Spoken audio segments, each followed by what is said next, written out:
Malgré la marge de talent, d'âge et de points au classement qui existe entre les deux équipes cette saison, la rivalité de la 117 est bien présente. Hier, on a eu le droit à du jeu robuste et serré pendant 2 périodes.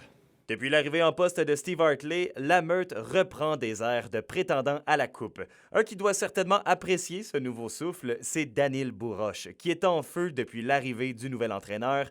Hier, le Biélorusse a terminé sa soirée de travail avec un tour du chapeau, ce qui lui fait un total de 6 buts dans les 3 derniers matchs seulement. C'est important de notre équipe. Puis, c'était la première mission pour moi quand je suis arrivé. Je lui ai dit qu'il y avait une page blanche. Il est heureux de jouer au hockey. Il se sert de ses atouts. Il est à la bonne place. Puis c'est pour ça qu'il connaît du succès. Peu importe où ce que les équipes se situent au classement, ça finit toujours par être des bons matchs. Puis on en a eu encore la preuve ce soir. C'était très le fun. L'indiscipline a coûté cher aux Foreurs, qui ont offert pas moins de 5 avantages numériques aux Huskies. La Meurthe n'en demandait pas tant, elle s'est précipitée avec 4 buts en 5 occasions. Il y a encore une belle foule ce soir. On ne se le cache pas. Là, on joue pour notre survie présentement. Donc, on a une petite agressivité qu'il ne faut pas perdre, mais qu'il faut peut-être mieux gérer d'ici la fin de l'année.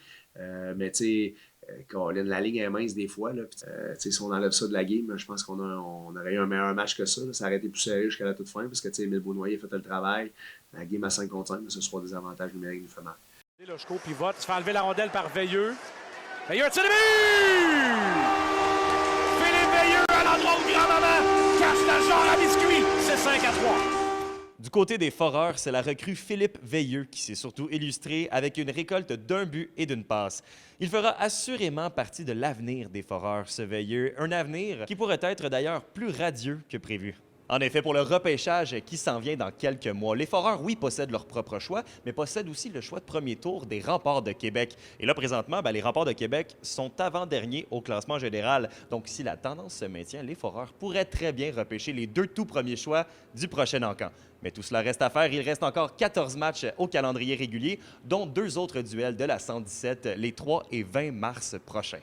Alexandre Cabanan, RNC Nouvelles, à Rouyn-Noranda.